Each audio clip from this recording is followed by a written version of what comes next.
Hello everybody, कैसे हैं आप लोग। आप लोगों को धनतेरस की बहुत बहुत शुभकामनाएं। और इस बार धनतेरस 22 तारीख को त्रयोदशी को है।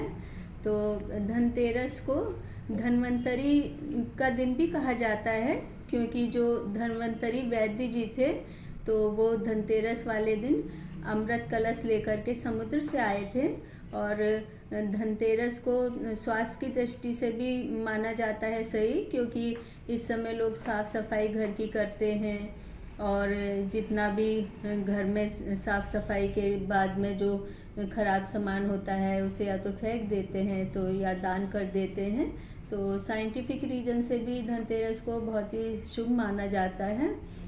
तो धनतेरस के दिन लोग बर्तन लेकर के आते हैं, या फिर बर्तन के अलावा कोई पूजा का मंदिर या फिर कोई भी चांदी का सामान लेकर के आते हैं। तो ये बहुत ही ज़्यादा शुभ माना जाता है। धनतेरस को यमराज की भी पूजा की जाती है, और यमराज की पूजा करने के लिए आटे का दीपक जला करके उसको बाहर दरवाजे पर रख दिया जाता है।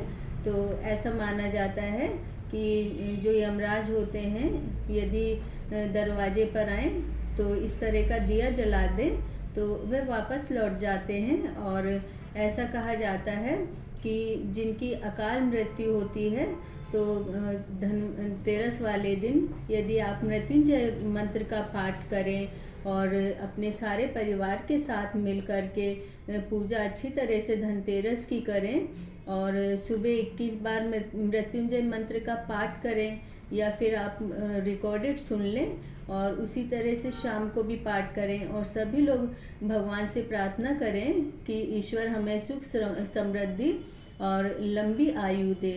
तो धनतेरस को यदि आप इस तरह का मंत्र पढ़ेंगे तो इस तरह के मंत्र से, मृत्युंजय मंत्र से असाध्य रोग भी दूर हो जाते हैं, और जो अकाल मृत्यु का साया है वो भी खत्म ही हो जाता है। तो आप सभी को धनतेरस के दिन महामृत्युंजय का पाठ जरूर करना चाहिए। और धनतेरस की कथा इस प्रकार से है कि एक बार विष्णु जी और लक्ष्मी जी भ्रमण करने के लिए जा रहे थे। तो विष्णु जी ने लक्ष्मी जी से कहा कि तुम यहाँ पर ही रुक जाओ। तो लक्ष्मी जी ने कहा कि नहीं, मैं भी आपके साथ चलूंगी। और वो चलने लगी, और चलते चलते वह किसान के खेत में गई और वहाँ वह गन्ना खाने लगी। तो विष्णु जी ने कहा, मैंने तुमसे कहा था एक स्थान पर रहने के लिए और तुम नहीं रही, तो मैं तुम्हें यह सजा देता हूँ कि तुम 12 वर्ष तक इस किसान के खेत में ही रह करके और तुम इसकी सेवा करना। तो लक्ष्मी जी ने प्रसन्नता पूर्वक उनकी सजा को स्वीकार कर लिया, और 12 वर्ष तक वह किसान के खेत में रहकर ही उसका काम करती रही, और सुख समृद्धि धन वैभव सब कुछ किसान को मिल गया। और जब 12 वर्ष पूरे हो गए तो विष्णु जी फिर धरती पर आए। तो उन्होंने कहा कि अब 12 वर्ष पूरे हो गए तो अब मैं तुम्हें ले जाने के लिए आया हूँ।